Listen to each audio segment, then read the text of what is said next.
মা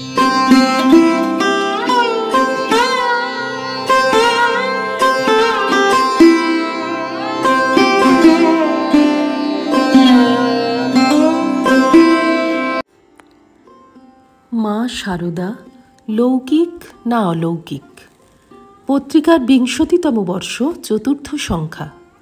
সুধীর নন্দী। অলৌকিক শব্দটির বৈয়াকরণ গঠন সূত্র হল ন লৌকিক, নং তৎপুরুষ। এর অভিধানগত অর্থ হল লোকাতীত, অপার্থিব, লোকে অবিদিত, অসাধারণ, অসামান্য। মা শারদার লৌকিক অবস্থান তার সামাজিক, পারিবারিক তথা ব্যবহারিক অবস্থানকেই বোঝায়। সেই অবস্থানের সঙ্গে তার অলৌকিক, অধ্যাত্ম, মহিমা স্নাত জ্যোতির্ময় অবস্থানের কোনো অসাম্য নেই। একে অপরের মধ্যে অনুস্যূত। আর শ্রী শ্রী মায়ের এই অলৌকিক অবস্থানকে ঘিরেই এই নিবন্ধের সূচনা। শ্রীমা শারদার জন্মবৃত্তান্ত এক অলোক সুন্দর আলোকবৃত্তের মধ্যে বিধৃত।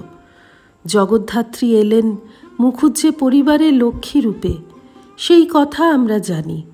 তারপর যত দিন গেছে, শারদাকে ঘিরে জগন্মাতার অলৌকিক মহিমার দ্যুতি একটু একটু করে প্রকট হয়েছে। দেশ বিদেশের বোদ্ধা দর্শকের দল দুচোখ ভরে দেখেছে সেই লোকাতীত, অপার্থিব মাতৃলীলার অমেয় মহিমা। বিভিন্ন স্মৃতিকথায় আমরা যে দেবী মূর্তির সাক্ষাৎ পাই, তিনি ভক্তজনের মা শারদা। তিনি ঘোষণা করেছিলেন, যারা এসেছে, যারা আসেনি আর যারা আসবে, আমার সকল সন্তানদের জানিয়ে দিও, আমার ভালোবাসা, আমার আশীর্বাদ সকলের উপর আছে।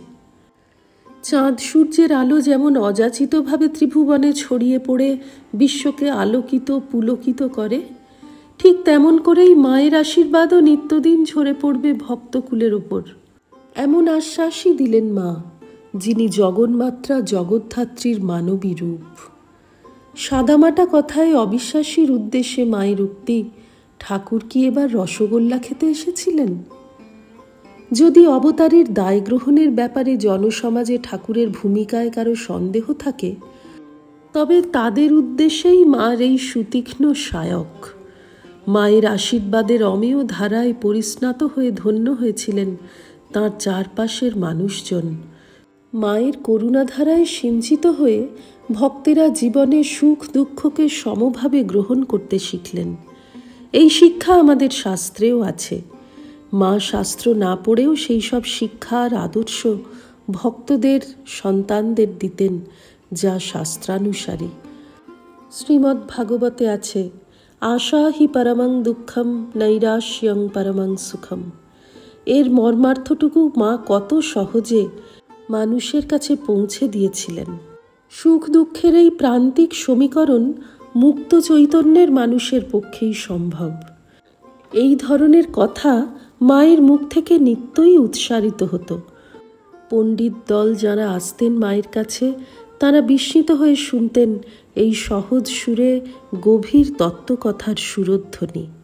মায়ের কথার রেশ ভেসে আসে আমাদের মনে যখন রবীন্দ্রনাথকে বলতে শুনি, ধন্য করো দাসে সকল চেষ্টায় আর নিষ্ফল প্রয়াসে।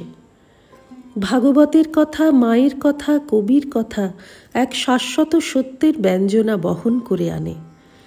গীতায় যে নিষ্কাম কর্মের আদর্শের কথা বলা হলো, তারও প্রতিধ্বনি আমরা নিত্য শুনেছি মায়ের কণ্ঠে। তাপদগ্ধ অসহায় মানুষকে তিনি নিত্যদিনের কর্মযজ্ঞে আত্মাহুতি দেওয়ার কথা বলেছেন পরম মমতায়।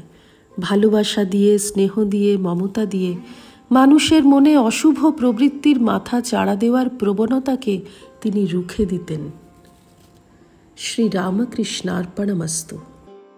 নিবোধত আজকের পাঠ আপনার ফোনে রোজ পেতে চাইলে সাবস্ক্রাইব ও বেল আইকন দুটোই ক্লিক করুন।